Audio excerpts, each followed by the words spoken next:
बिस्मिल्लाहिर्रहमानिर्रहीम। अस्सलामुअलैकुम। हमारे चैनल सीरतुन्नबी में आप सबका वेलकम करते हैं। हमारे प्यारे नबी मोहम्मद मुस्तफ़ा सल्लल्लाहु अलैहि वसल्लम के ज़िंदगी के वाक़यात पैदाइश से लेकर वफ़ात तक हम आप सबको वाकिफ़ करवाएंगे। हमारे प्यारे नबी मोहम्मद मुस्तफ़ा सल्लल्लाहु अलैहि वसल्लम के सीरतुन्नबी का घरों में पढ़ना और सुनना हमारे घरों में बरकतें राहतें आएंगे। इंशाअल्लाह हमारे घरों से परेशानियाँ और मुसीबतें दूर होगी। आप सबसे गुजारिश है कि हमारे चैनल सीरतुन्नबी को सपोर्ट कीजिए और ज़्यादा से ज़्यादा इस वीडियो को उम्मत मुस्लिमा तक पहुँचाइए। बिस्मिल्लाहिर्रहमानिर्रहीम। अस्सलामु अलैकुम। चलिए हम अब सबके सामने ग़ज़वा तबूक का वाक़या बयान करते हैं। इस ग़ज़वा में हुज़ूर सल्लल्लाहु अलैहि वसल्लम के साथ जाने से मुनाफिकों के एक गिरोह ने ऐन वक्त पर इनकार कर दिया था। इनके अलावा बाज़ मुसलमान भी ऐसे थे जो लू और गर्मी की तकालीफ से घबरा कर हुज़ूर सल्लल्लाहु अलैहि वसल्लम के साथ नहीं गए। इनमें हज़रत अबू खुज़ैमा रज़ियल्लाहु तआला अन्हु, काब इब्न मालिक रज़ियल्लाहु तआला अन्हु, मुरारा इब्न रबी रज़ियल्लाहु तआला अन्हु और बिलाल इब्न उमय्या रज़ियल्लाहु तआला अन्हु थे।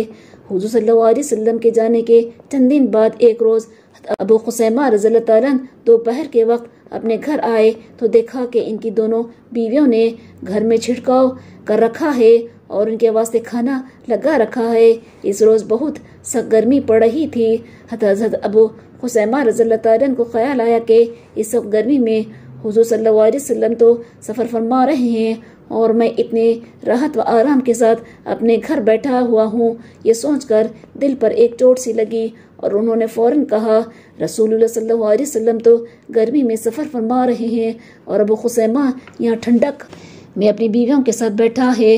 ये इंसाफ नहीं है। मैं तुम दोनों में से किसी के साथ नहीं ठहरूंगा बल्कि अभी रसूलुल्लाह सल्लल्लाहु अलैहि वसल्लम के पास जाऊंगा। इसके बाद उन्होंने फ़ौरन सफ़र की तैयारी की और हथियार लगाकर इसी वक्त रवाना हो गए। आखिर तबूक के मुकाम पर हुज़ूर सल्लल्लाहु अलैहि वसल्लम से जा मिले। जब हुज़ूर सल्लल्लाहु अलैहि वसल्लम इस सफ़र पर यानी ग़ज़वा तबूक के लिए तशरीफ़ ले जा रहे थे तो अबू ज़र ग़फ़ारी रज़ियल्लाहु तआला अन्हु भी साथ नहीं जा सके थे। इसकी वजह यह थी कि इनका ऊँट बहुत कमज़ोर और थका हुआ था। उन्होंने ख्याल किया कि खा पी कर इसमें कुछ जान आ जाए तो रवाना होऊंगा और हुज़ूर सल्लल्लाहु अलैहि वसल्लम से जा मिलूँगा। मगर हुज़ूर सल्लल्लाहु अलैहि वसल्लम के जाने के बाद वो ज़्यादा दिन ऊँट के अच्छा होने का इंतज़ार नहीं कर सके बल्कि एक दिन अपना सामान कमर पर लाद के तन्हा और पैदल ही हुज़ूर सल्लल्लाहु अलैहि वसल्लम के पीछे रवाना हो गए। आखिर एक रोज़ वो लश्कर के सामने पहुँच गए। सहाबा रज़ियल्लाहु तआला ने हुज़ूर सल्लल्लाहु अलैहि वसल्लम से बतलाया कि कोई शख्स तन्हा चला आ रहा है। आप सल्लल्लाहु अलैहि वसल्लम ने फरमाया, अबू ज़र रज़ियल्लाहु तआला अन्हु होंगे। कुछ और करीब आए तो लोगों ने बतलाया कि वही हैं। आप सल्लल्लाहु अलैहि वसल्लम ने फरमाया, खुदा अबू ज़र पर रहम करे, अकेला आ रहा है, अकेला ही मरेगा और अकेला ही उठाया जाएगा। तबूक के रास्ते में हिजर का मुकाम भी पड़ता था। पहले ज़माने में ये कौम समूद की आबादी थी। इस कौम ने खुदा की नाफरमानी की और इसके नबी हज़रत सोलेह अलैहिस्सलाम को झुटलाया और आखिर खुदा ने इस कौम पर अज़ाब नाजिल फरमाया और पूरी कौम को तबाह कर दिया।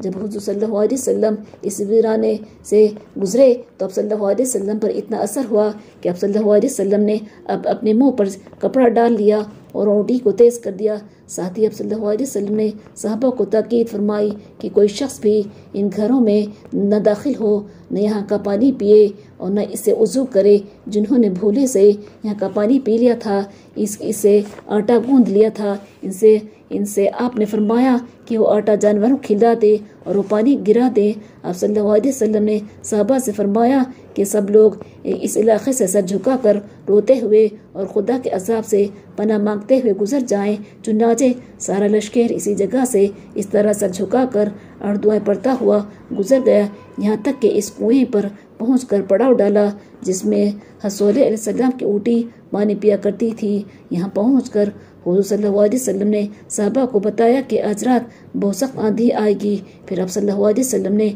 फरमाया कि जिनके पास ऊँट है वो इन्हें मजबूती से बांधे और कोई शख्स आज की रात तन्हा कहीं ना जाए बल्कि अपने साथ किसी साथी को ज़रूर ले। सब सहाबा ने अल्लाह वसल्लम के इस हुक्म की पाबंदी की।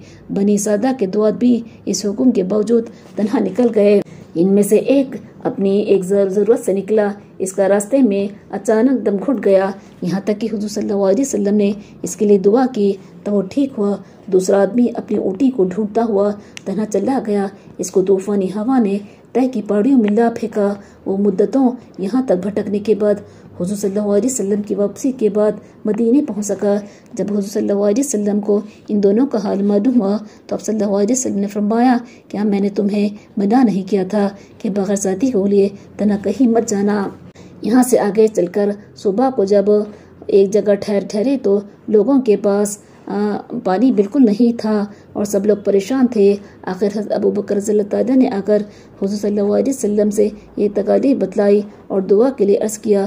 حضور صلی اللہ علیہ وسلم دعا کے لیے ہاتھ اٹھائے، ابھی آپ صلی اللہ علیہ وسلم نے ہاتھ نیچے نہیں کیے تھے۔ خدا نے ایک بدلی بھیجی، یہ بدلی لشکر کے اوپر چھا گئی اور اس سے اتنا پانی برسا کہ صحابہ رضی اللہ تعالیٰ کی تکالیف دور ہو گئی۔ یہاں سے چلے تو راستے میں حضور صلی اللہ علیہ وسلم کی اونٹی گم ہو گئی۔ لشکر میں کچھ منافق بھی تھے جو صرف مال غنیمت کے لالچ میں ساتھ ہو گئے تھے۔ ان میں سے ایک نے طعنہ دیا کہ محمد صلی اللہ علیہ وسلم کے پاس تو آسمان کی خبریں آتی ہیں، انہیں اپنی اونٹی کا حال معلوم نہیں۔ حضور صلی اللہ علیہ وسلم کو یہ بات معلوم ہوئی تو آپ صلی اللہ علیہ وسلم نے فرمایا کہ مجھے صرف وہ بات معلوم ہے جو خدا نے مجھے بتا دی۔ میری اونٹی فلاں جگہ ہے جہاں اس کی لگام ایک جھڑی میں الجھ گئی ہے۔ لوگ فوراً گئے تو دیکھا کہ اونٹی اسی جگہ رکی کھڑی ہے۔ تبوک پہنچنے سے پہلے حضور صلی اللہ علیہ وسلم نے صحابہ سے فرمایا کہ کل تم انشاءاللہ تبوک کے چشمے پر پہنچو گے۔ تم میں سے جو وہاں پہلے پہنچ جائے وہ میرے آنے تک اس پانی کو نہ چھوئے۔ پھر آپ صلی اللہ علیہ وسلم نے لشکر میں اس کا اعلان کرا دیا۔ اگلے دن جب صحابہ تبوک کے چشمے پر پہنچے تو دیکھا کہ اس میں سے خطرہ پانی نکل رہا ہے۔ کچھ منافق وہاں پہلے پہنچ گئے تھے، انہوں نے حضور صلی اللہ علیہ وسلم کی اجازت کے بغیر پانی میں ہاتھ ڈال دیے تھے۔ حضور صلی اللہ علیہ وسلم تشریف لائے تو آپ صلی اللہ علیہ وسلم نے ان کو ڈانٹا۔ اس کے بعد چشمے کا راستہ ہوا، پانی بڑی مشکل سے تھوڑا سا ایک برتن میں جمع کر کے حضور صلی اللہ علیہ وسلم کو پیش کیا گیا۔ حضور صلی اللہ علیہ وسلم اس پانی سے ہاتھ منہ دھویا اور پھر یہ پانی اسی چشمے میں دوبارہ ڈال دیا گیا۔ اس پانی کا چشمہ میں پڑھنا تھا کہ خدا کی قدرت سے وہ چشمہ اس وقت فوارے کی طرح ابلنے لگا اور صحابہ پوری طرح سیراب ہو گئے۔